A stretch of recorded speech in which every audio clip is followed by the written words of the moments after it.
سورۃ البقرہ کی آیت نمبر 221 ہے۔ وَلَا تَنْكِحُوا الْمُشْرِكَاتِ حَتَّى يُؤْمِنَّ، نہ تم نکاح کرو مشرک عورتوں سے حَتَّى يُؤْمِنَّ، حتیٰ کہ وہ ایمان لے آئیں۔ وَلَأَمَةٌ مُؤْمِنَةٌ، اور البتہ مومنہ لونڈی جو ہے، خَيْرٌ مِّن مُشْرِكَةٍ، وہ مشرکہ عورت سے بہتر ہے۔ وَلَوْ أَعْجَبَتْكُمْ، اگرچہ تم کو اچھی ہی کیوں نہ لگے۔ وَلَا تُنْكِحُوا الْمُشْرِكَاتِ، اور نہ تم نکاح میں دو مشرک مردوں کے، حَتَّى يُؤْمِنُوا، یہاں تک کہ وہ ایمان لے آئیں۔ وَلَعَبْدٌ مُؤْمِنٌ خَيْرٌ مِّن مُشْرِكٍ، البتہ غلام مومن بہتر ہے مشرک مرد سے۔ وَلَوْ أَعْجَبَكُمْ، اگرچہ وہ بھلا ہی لگے تمہیں۔ اولئک، یہ مشرک، يدعون إلى النار، یہ بلاتے ہیں آگ کی طرف۔ واللہ يدعو إلى الجنہ، اور اللہ بلاتے ہیں جنت کی طرف۔ والمغفرہ، اور مغفرت کی طرف۔ بإذنہ، اپنے حکم سے۔ ويبین آیاتہ، اور وہ بیان کرتا ہے اپنی آیتیں۔ للناس، لوگوں کے لیے۔ لعلہم یتذکرون، تاکہ وہ نصیحت حاصل کریں۔ تو اس آیت میں اللہ تعالیٰ نے پہلی تو بات یہ ہے کہ پہلے مسلمان اور کافروں میں رشتہ چل جاتا تھا، اس آیت سے حرام ٹھہرا ہے۔ اور دوسری بات یہ ہے کہ مشرکہ عورتوں سے نکاح نہ کرو حتیٰ کہ وہ ایمان لے آئیں۔ اس سے یہ بات ثابت ہوتی ہے کہ مشرکہ عورت سے شادی نہیں کرنی چاہیے۔ تو مشرکین سے مراد یہاں بت پرست لوگ ہیں، یہود و نصارہ نہیں۔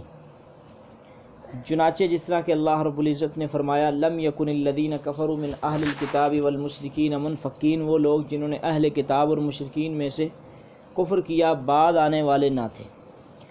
اور دوسری وہ آیت جس میں اہل کتاب اور مشرکین کو الگ بیان کیا گیا ہے، سورۃ البقرہ کی آیت نمبر 105 اور حج کی آیت نمبر 17، اور بعض مقام پر یہود و نصارہ کو بھی شرک والے قرار دیا گیا ہے۔ وقالت الیہود عزیر ابن اللہ وقالت النصارى المسیح ابن اللہ۔ چنانچہ بعض صحابہ اہل کتاب میں سے شرک کرنے والی عورتوں سے نکاح کو درست نہیں سمجھتے تھے۔ چنانچہ عبداللہ بن عمر نے فرمایا، میں اس سے بڑا شرک نہیں جانتا کہ کوئی عورت کہتی ہو کہ میرا رب عیسیٰ ہے، حالانکہ وہ اللہ کے بندوں میں سے ایک بندے ہیں۔ صحیح بخاری کی روایت ہے۔ اور امام بخاری نے بھی اس آیت کی تفسیر میں صرف یہی قول ذکر کیا ہے، اور اس کے مطابق اہل کتاب کی صرف موحد عورتوں سے نکاح درست ہوگا، مگر اللہ تعالیٰ نے اہل کتاب کا شرک خود ذکر کرنے کے باوجود ان کی عورتوں سے نکاح کی اجازت دی ہے۔ تو اس کے جائز ہونے میں کوئی شک نہیں ہے۔ جس طرح کہ امیر المومنین سیدنا عمر بن خطاب رضی اللہ تعالیٰ عنہ اور سیدنا عثمان بن عفان اور دوسرے جتنے بھی کبار صحابہ کا بھی یہی فتویٰ تھا۔ اور اسی طرح اللہ تعالیٰ نے سورۃ المائدہ آیت نمبر 5 میں فرمایا، والمحصنات من الذین اوتوا الکتاب من قبلکم، تم سے پہلے جنہیں کتاب دی گئی ان کی پاک دامن عورتیں تمہارے لیے حلال ہیں۔ خلاصہ یہ ہوا بعد کا کہ مسلمانوں کے لیے کسی ہندو یا بت پرست، کمیونسٹ اور آتش پرست اور اسی طرح آگ کی پوجا کرنے والے، ان سے نکاح حرام ہے۔ اہل کتاب کی عورتوں سے نکاح میں اگرچہ ایمان کا خطرہ ہے، اس لیے کراہت کے باوجود اللہ نے اجازت بھی دی ہے۔ تو خلاصہ یہی ہے کہ بچا جائے، مشرکہ عورت سے شادی نہ کی جائے۔ آگے اللہ تعالیٰ فرماتے ہیں، وَيَسْأَلُونَكَ عَنِ الْمَحِيضِ، اور وہ آپ سے سوال کرتے ہیں حیض کے بارے میں۔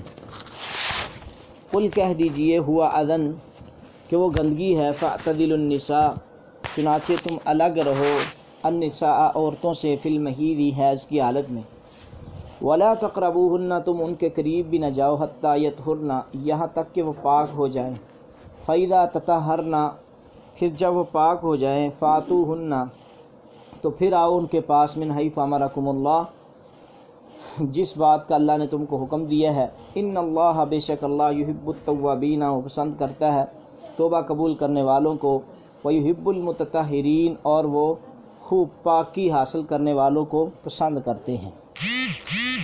تو اب مسئلہ یہ ہے کہ حیض کے بارے میں ہاذا یہیدو سے اسم مصدر ہے، اس کا معنی اصل بہنا ہے، مراد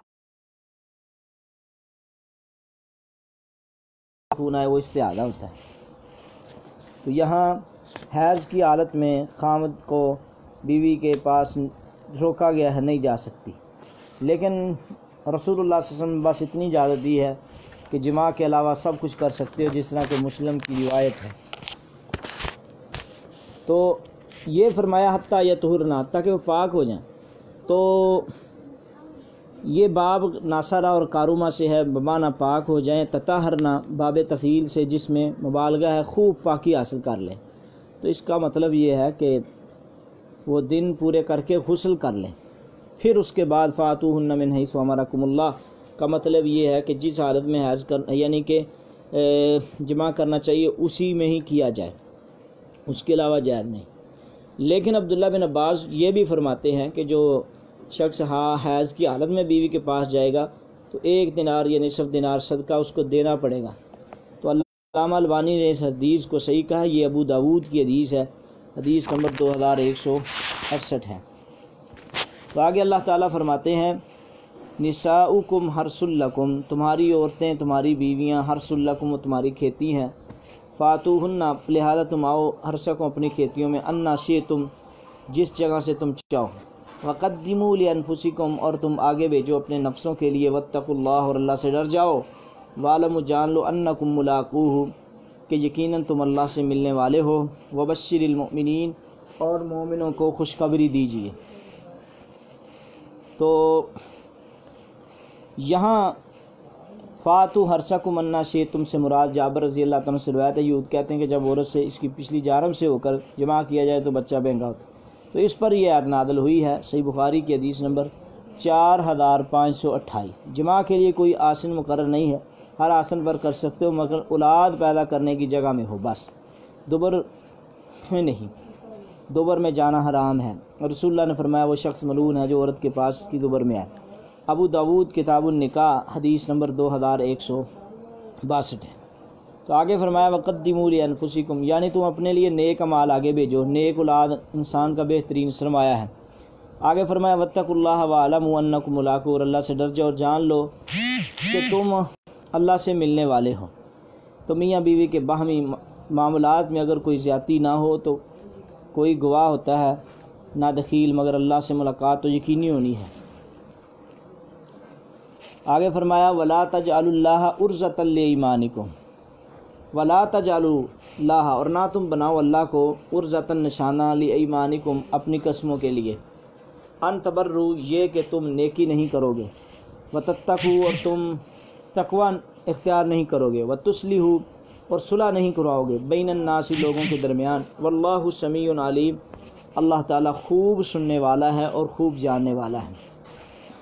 اس آیات میں بعض لوگ غصے میں آ کر کسی نیک کام کرنے کے لیے قسم تو کھا لیتے ہیں، پھر اس قسم کو نیکی سے بعد رہنے کے لیے آڑ بناتے ہیں۔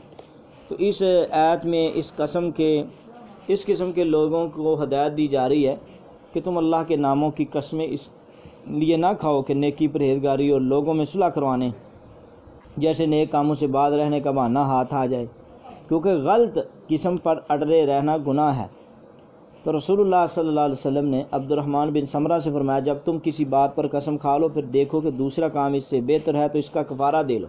صحیح بخاری کی حدیث ہے، بخاری کی حدیث نمبر 6622 ہے۔ پتہ چلا کہ قسم خالی صرف اس لیے اللہ تعالیٰ کی قسموں کو نیکی سے دور رہنے کے لیے میں نماز نہیں پڑھوں گا، اس طرح کی قسمیں بالکل جائز نہیں ہیں۔ تو آگے فرمایا لا یؤاخذکم اللہ، نہیں اللہ مواخذہ کرے گا تمہارا باللغو، لغو قسمیں، لغو قسم کسے کہتے ہیں جو بار بار بات پر کھائی جائے، فی ایمانکم تمہاری قسموں میں، ولیکن اور لیکن یؤاخذکم بما کسبت قلوبکم لیکن اللہ مواخذہ کرے گا بما اس چیز پر کسبت قلوبکم جو کمایا تمہارے دلوں نے، واللہ غفور حلیم اور اللہ بہت بخشنے والا خوب بردبار ہے۔ تو اب اس آیت میں لغو قسموں سے مراد وہ قسمیں ہیں جو نیت کے بغیر عادت کے طور پر یوں ہی زبان سے نکل جائیں، تو اس سے اللہ تعالیٰ نے روکا ہے کہ لا یؤاخذکم اللہ باللغو فی ایمانکم، کہ اللہ تعالیٰ لغو قسموں میں تمہارا مواخذہ نہیں کرے گا، لیکن اللہ اس بات پہ مواخذہ کرے گا جو یعنی کہ قسم یمین غموس قسم ہے۔ وہ کون سی قسم ہے کہ جو ایک چیز زمانہ ماضی میں گزر چکا ہے تو پھر اس پہ کوئی آدمی قسم کھائے کہ نہیں جی نہیں ہم نے قتل نہیں کیا، تو یہ قسم اس کا نام غموس اس لیے اور منعقدہ اس لیے یا غموس اس لیے رکھا یہ ڈبو دیتی ہے، تو آدمی مر جاتا ہے۔ جس طرح کہ ایک روایت بھی آتی ہے کہ صحیح بخاری میں اور اس طرح موطا امام مالک میں بھی کتاب القسامہ میں کہ 50 آدمیوں نے جھوٹی قسمیں کھائی تھیں، اور ایک عورت نے کہا تھا کہ میرے 2 بچے ہیں تو میں آپ کو 2 اونٹ دے دیتی، ایک بچے کے بدلے 2 اونٹ دے دیتی ہوں، اس نے دیت دی اور باقی سب مر گئے تھے۔ تو یمین غموس جھوٹی قسم جو کہ کسی ماضی پر گزرے ہوئے کام پر کھائی جاتی وہ ڈبو کر رکھ دیتی ہے، اس لیے اس کو یمین غموس کہا جاتا ہے۔ تو آگے اللہ تعالیٰ فرماتے ہیں للذین، ان لوگوں کے لیے یولون من نسائہم، کہ جو قسمیں کھا لیتے ہیں من نسائہم اپنے عورتوں کے پاس جانے سے، تربص 4 اشہر، انتظار کرنا ہے 4 مہینے، فإن فاؤوا، تو پھر اگر وہ رجوع کر لیں، فإن اللہ غفور الرحیم، تو بے شک اللہ تعالیٰ بہت بخشنے والا ہے اور بہت نہایت رحم والا ہے۔ تو اب یولون جمع مذکر غائب کا صیغہ ہے، باب فعال سے محموز الفا اور ناقص یائی ہے، اعلیٰ یولی لان، یعنی کہ اس کا مادہ الف لام یا ہے۔ تو ان 2 ایتوں میں الہ کے معنی یہ ہیں کہ مرد قسم کھائے کو اپنی بیوی سے جمع نہیں کرے گا۔ پھر اگر یہ قسم 4 ماہ یا اس سے کم مدت کے لیے کھائی جاتی ہو تو اسے اپنی قسم پوری کرنے کا اختیار ہے۔ اگر وہ مدت پوری کر کے اپنی بیوی سے تعلق قائم کر لے تو اس پر کوئی کفارہ نہیں ہے، اگر مدت سے پہلے ہی تعلق بحال کرے تو قسم کا کفارہ دینا ہوگا۔ تو رسول اللہ صلی اللہ علیہ وسلم نے ایک دفعہ اپنی بیویوں سے بھی 1 ماہ کے لیے قریب نہ جانے کی قسم کھائی تھی، مدت پوری ہونے پر آپ نے ان سے تعلق قائم فرما لیا تھا۔ آقا علیہ الصلوۃ والسلام نے مدت پوری ہونے پر ان سے تعلق قائم فرما لیا تھا۔ تو یہ روایت صحیح بخاری کتاب النکاح کی ہے، اور آقا علیہ الصلوۃ والسلام نے آپ نے نہ کوئی کفارہ ادا نہیں کیا تھا۔ تو جاہلیت میں نکاح کے بعد بعض لوگ لمبی مدت تک بیوی کے پاس نہ جانے کی قسم اٹھا لیتے تھے، یا مدت کی تعین کیے بغیر ہمیشہ کے لیے قسم کھاتے، وہ بیچاری لٹکی رہتی، نہ خامد والی نہ بغیر خامد کے کہیں اور نکاح۔ تو اللہ تعالیٰ نے ان آیات میں اس ظلم کا خاتمہ فرمایا ہے کہ اب اگر کوئی 4 ماہ سے زائد مدت کے لیے یا مدت مقرر کے بغیر قسم کھا لے تو ایسے شخص کے لیے اس آیت میں 4 ماہ کی مدت مقرر کر دی گئی ہے کہ یا تو اس مدت کے پورا ہوتے ہی اپنی بیوی سے تعلقات کرے یا پھر سیدھی طرح طلاق دے دے۔ تو پہلی صورت اختیار کرے گا تو اسے کفارہ دینا ہوگا، اگر وہ دونوں میں سے کوئی صورت بھی اختیار کرے گا، یعنی کہ اگر وہ اس کی عدت کے اندر اندر اپنی زوجہ کے پاس آئے گا تو اس کو کفارہ ادا کرنا پڑے گا، تو اگر بعد میں آئے گا تو پھر بیوی کو اختیار دیا جاتا ہے۔ اس کو کہتے ہیں الہ کا مطلب ہوتا ہے کہ کوئی قسم کھا لے کہ میں نے اتنی دیر، تو زیادہ سے زیادہ وہ 4 ماہ کی قسم کھا سکتا ہے، 4 ماہ یا اس سے کم مدت کی قسم۔ اس سے آگے پھر مسئلہ جو ہے وہ چلا جاتا ہے قاضیوں کی طرف، تو جب معاملہ قاضیوں کی طرف چلا جائے گا پھر وہ قاضی جو ہے عورت کی طرف سے کھلا ہوتا ہے۔ تو اللہ تعالیٰ نے اس آیت میں اس بات کی طرف اشارہ فرمایا ہے۔